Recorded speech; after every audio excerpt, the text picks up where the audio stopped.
వి gold trusted gold buyers తాకట్టులో ఉన్న బంగారాన్ని విడిపించి ఈ రోజు ఉన్న మార్కెట్ ధరకే కొనబడును. మరిన్ని వివరాలకు సంప్రదించండి 77107720. మంచి పరిణామం.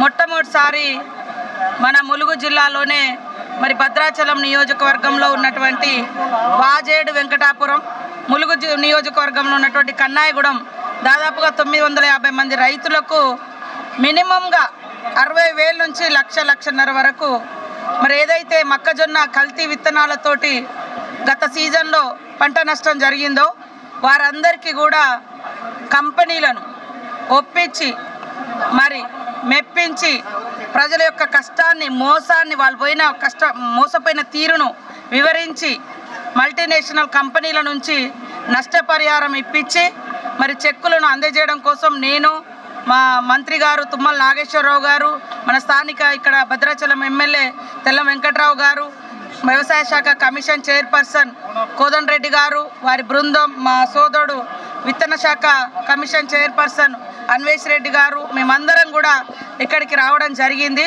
గతంలో ఎంతోమంది రైతులు ఇదే ప్రాంతంలో గత ప్రభుత్వ హయాంలో మిర్చి రైతులు కానీ, మినుము రైతులు కానీ, మరి ఇతరత్ర వరి వంగడాల రైతులుగా నష్టపోయిన రూపాయి రాలేదు. కానీ ఇట్లా సామూహికంగా అందరికీ కలిపి ఈ రకంగా ఇవ్వడం అనేది ఒక కొత్త శకానికి ఆరంభం చేయడం జరిగింది. సో ఇప్పటికి కూడా రైతులకు నేను ఒకటే విజ్ఞప్తి చేస్తా ఉన్నా, మధ్య దళారులను నమ్మకండి. మన అవసరాలను, మన నమ్మకాన్ని వమ్ము చేసి, మోసం చేసి వాళ్ళు బిజినెస్లు చేసుకొని మీ ప్రాణాల మీదకి తెస్తున్నారు. ఒకరిద్దరు ఆత్మహత్యలు కూడా చేసుకోవడం జరిగింది. అలాంటి ఆత్మహత్యలు అవసరం లేదు. ఖచ్చితంగా ఇది రైతు ప్రభుత్వం.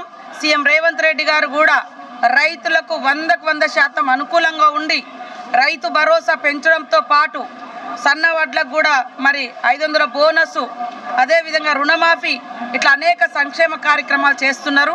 కాబట్టి ఇంకొకసారి కల్తీ విత్తన కంపెనీలు లేదా ఫర్టిలైజర్ షాప్స్ వాళ్ళు కానీ ఇలాంటి దందాలు, దారుణాలు చేస్తే సహించేది లేదు. నష్టపరిహారం ఇప్పించుడే, కఠినమైనటువంటి చర్యలు కూడా ఉంటాయి. దీన్ని కొంతమంది గతం నుంచి కూడా మరి గతంలో అధికారాన్ని అడ్డం పెట్టుకొని ఈ రకమైనటువంటి వ్యాపారానికి చెర్లలో కూడా చూసినాం గతంలో కొంతమంది. అదేవిధంగా వాజేడు వెంకటాపురం ఇటు మామూలుకు కూడా కొద్దిగా ఎంటర్ అవ్వడం జరిగింది. అలాంటి వాళ్ళని కఠినంగా శిక్షిస్తాం. పోలీస్ అధికారులకు, రెవెన్యూ అధికారులకు, అగ్రికల్చర్ అధికారులకు కూడా చెప్పడం జరిగింది. నిత్యము ఏదైతే ఈ కంపెనీలు ఉన్నారో అవన్నీ కూడా షాప్స్ మరి తనిఖీ చేయడం, ఫర్టిలైజర్ షాప్స్ తనిఖీ చేయడము, మరి ఎవరైతే మా మీడియేటర్స్ ఉన్నారో వాళ్ళ ఇండ్ల మీద కూడా ఇట్లాంటి మళ్ళీ జరగకుండా వాళ్ళ ఇండ్లను కూడా సోదా చేయడం జరుగుతుందని తెలియజేస్తూ ఇది ఒక మంచి కార్యక్రమం. ఈ కార్యక్రమానికి వస్తూ ఉంటే మరి కొంతమంది దుర్మార్గంతో ఈ దళారీలలో ఎక్కువ బీఆర్ఎస్ నాయకుల సోపతిదారులు ఎక్కువ ఉన్నారు.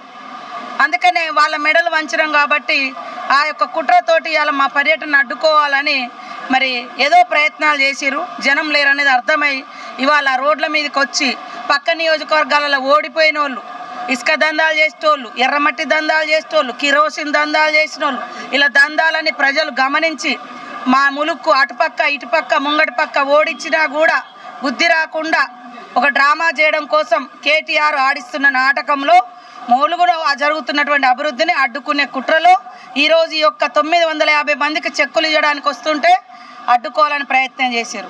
వాళ్ళకి చెప్పిండు మా కలెక్టర్ గారు, ఎస్పీ గారు, మీరు రేపు చేసుకోండి, వాళ్ళకు మంచి కార్యక్రమం అవుతుంది అని. కానీ అట్లా కాదు, వాళ్ళకు హైలైట్ కావాలి. వాళ్ళని మర్చిపోయారు జనాలు. అందుకనే హైలైట్ కావాలని. కష్టం ఉన్నప్పుడు ప్రజలతో ఉండండి. ఓట్లప్పుడు ఇప్పుడు మళ్ళీ ఓట్లు వస్తాయనే ఉద్దేశంతో ఇప్పుడు మళ్ళీ బయలుదేరారు. మొన్న ఎలక్షన్లు ఉన్నప్పుడు బయటకు వచ్చారు. కరోనాకు రాలే, వరదలకు రాలే, చావులకు రాలే, బయటికి రాలే, అధికారంలో ఉండి పదవులు అనుభవిస్తూ ఇప్పుడు డ్రామా కంపెనీ బయలుదేరింది. ఇవాళ కేటీఆర్ ఎందుకు ములుగు మీద ఇంత నీకు దుర్బుద్ధి? ఎలక్షన్ల ముందు నుంచి నా ఎంబడి పడ్డావు, నీకు ప్రజలు బుద్ధి చెప్పిర్రు, నీకు చెప్పిర్రు, నువ్వు నిలబెట్టిన వాళ్ళు చెప్పిర్రు. ఇవాళ వచ్చి రోడ్ల మీద ధర్నాలు చేయడానికి కూర్చున్న వాళ్ళు అందరూ, ఓడిపోయిన వాళ్ళు అందరూ వచ్చి ఇలా జమ అయ్యాడ ధర్నాలు చేస్తారు. ఏం జరిగిందని? మేము ఇల్లులు ఇస్తే నీకు కళ్ళల్లమంట, మేము రైతులకు భరోసా చేస్తే నీకు కళ్ళల్లమంట, ఇవో నష్టపోయిన వాళ్ళకు డబ్బులు ఇస్తే నీకు కళ్ళల్లమంట. లాస్ట్కు నీ కళ్ళల్లమంట ఏంటంటే నీ సొంత చెల్లె ఫోన్లు కూడా ట్యాపింగ్ చేయించే కాడికి వచ్చిందని నీ చెల్లె ఆవేదన వ్యక్తం చేస్తుంటే మేము కూడా విన్నాం. కాబట్టి నేను కూడా ఒక ఆడకూతురునే, ఒక అట్టడుగు వర్గాల నుంచి వచ్చి ఎదుగుతుంటే మీకు ఎందుకు ఇంత కళ్ళమంట? అక్రమాలు ఏమైనా ఉంటే లీగల్గా ఫైట్ చేయండి, నిలదీయండి, లేదా అధికారులకు చెప్పండి. కానీ ఉట్టిగా వాళ్ళని వాళ్ళు ప్రొజెక్ట్ చేసుకోవడం కోసం వాళ్ళని ప్రజలు మర్చిపోయారు మేము చేసేటువంటి కార్యక్రమాలు, అభివృద్ధి కార్యక్రమాలు చూసి. కాబట్టి ఈరోజు అంతకుముందు ఎన్నికలప్పుడు వాళ్ళు కొంతమంది నిలబడ్డోళ్ళు గుడిసెలు చూపించి మా గుడిసెలు అని చెప్పారు. మీ ఇల్లులు అయిపోయేదానిక నేను ఇల్లులు కట్టుకోమన్నారు. ఇప్పుడేమో ఇక్కడ మీ భద్రాచలంలో వచ్చి ఇల్లులు కడుతున్నారు, మా వాళ్ళనేమో ఇల్లులు కట్టనియొద్దు అంటున్నారు. లీడర్లేమో కట్టుకుంటారట, పేదోళ్ళకి మాత్రం ఇల్లులు కట్టనియొద్దట. ఇంత కుట్ర అవసరమా? మీరు ఎట్లా ఇయ్యలేదు, మేము ఇస్తున్నాం. కానీ 20,000 మందికి ఒకటేసారి ఇవ్వాలంటే కష్టమే కదా, విడతల వారికి ఇస్తాం. దాన్ని స్వయంగా టీఆర్ఎస్ కార్యకర్తలు ఆత్మహత్య చేసుకొని చచ్చిపోతే అది మా మీదకి నెడతారు. నాగయ్య కుటుంబం గ్రామ సభ జరిగింది బుట్టాయిగూడెంలో. గ్రామ సభ జరిగితే అక్కడికి వచ్చి మందు తాగాల్సినటువంటి అవసరం ఏంది? ఆయన భార్యకు నేను అంగన్వాడీ 2010లో ఇచ్చిన.